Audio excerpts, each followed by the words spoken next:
I firmly believe that our greatest weakness in life can often be a direct compass pointing towards our greatest potential. Using my own life as an example, I have often viewed love as my greatest quote-unquote weakness.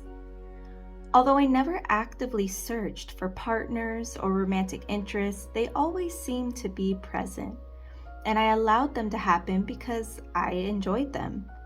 And I believe that if I didn't actively seek these interests myself, it meant that I was independent and didn't actually need them in my life. So it was okay if I didn't allow myself me time. However, when I fell deeply in love, I became compulsive and put myself on risky paths for the sake of that love, often due to a subconscious feeling of codependency, a deeper desire to invest my capacity for love into someone or something worthwhile. At times, I've undeniably looked back and thought of myself as ridiculous, crazy, naive, ignorant, reckless, the list goes on. But upon reflection, I realized that love has actually been the necessary force strong enough to launch me out of my comfort zones, into my deepest shadows to heal, and onto the pathways that have led to and continue to lead me to my highest self.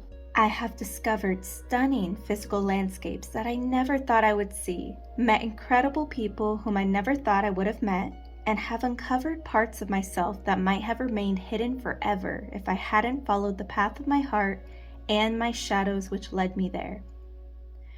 However, sometimes when we follow the path of our own heart and shadows, we can become lost in the emotions and darkness of it.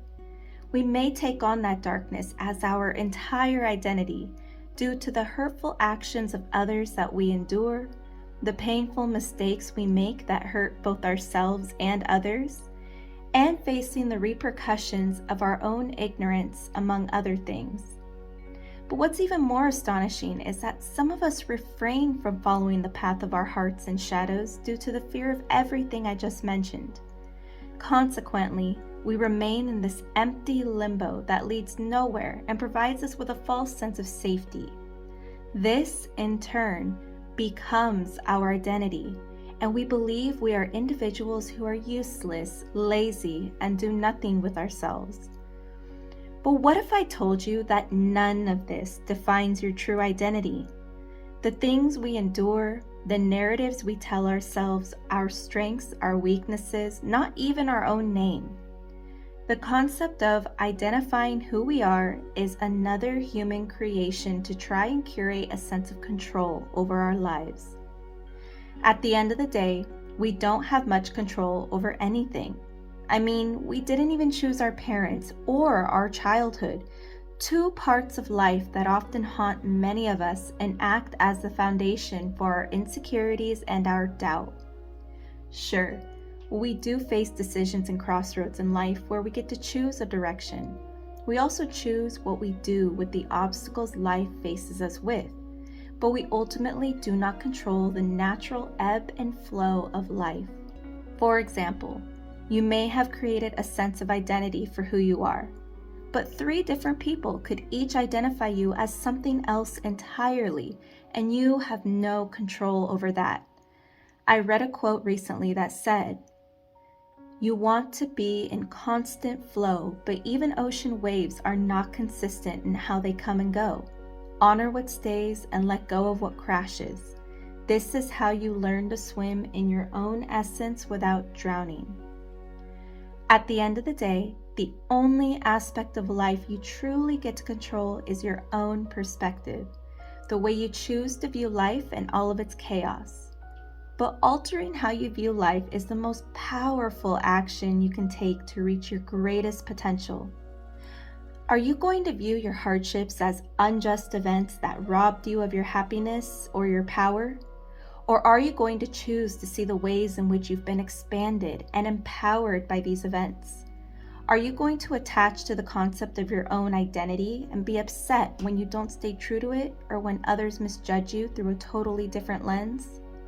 The list of questions could be endless, but ultimately, the question is whether you will let hardships, uncertainties, and your perceived weaknesses prevent you from climbing life's glorious mountains, which await you with the most breathtaking views at the top. If I had chosen to remain at the base of the mountain because I believed I was incapable and unworthy due to past traumas I had no control over and decisions I had made when I didn't know any better, I would not be making this video. This channel would never have existed, and you would never be receiving this message. Let that sink in. It's all a domino effect. Your own personal journey, traversing your own trails and mountains, is just as important as anyone else's journey. Your perceived weaknesses are what become your greatest strengths that enable you to reach the mountain peaks, but you have to be willing to acknowledge them first and grow through them. Trip over your weaknesses, stumble over your decisions, take a moment to breathe and regroup, and then keep going. Among the vast uncertainty of life, one thing is certain: that every hiccup only makes you stronger and brings you closer to your most fulfilled, highest self. Like a wave, allow yourself to flow, to crash, to come, to go, and to honor the process of life. I want to close this video out with some peaceful, reassuring, and empowering affirmations for any of you who have made it this far. Feel free to repeat them aloud, in your mind, or write them down. I am not my perceived weaknesses. They simply serve as doors to my greatest strengths. I am not my perceived weaknesses. They simply serve as doors to my greatest strengths. I am not defined by the mistakes or traumas of my past. I am only strengthened by them. I am not defined by the mistakes or traumas of my past. I am only strengthened by them. I free myself from my own chains and choose to live with faith over fear. I free myself from my own chains and choose to live with faith over fear.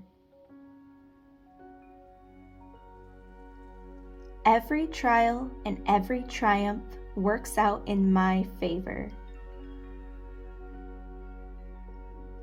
Every trial and every triumph works out in my favor. I am at peace with my past, my present, and my future. I am at peace with my past, my present, and my future.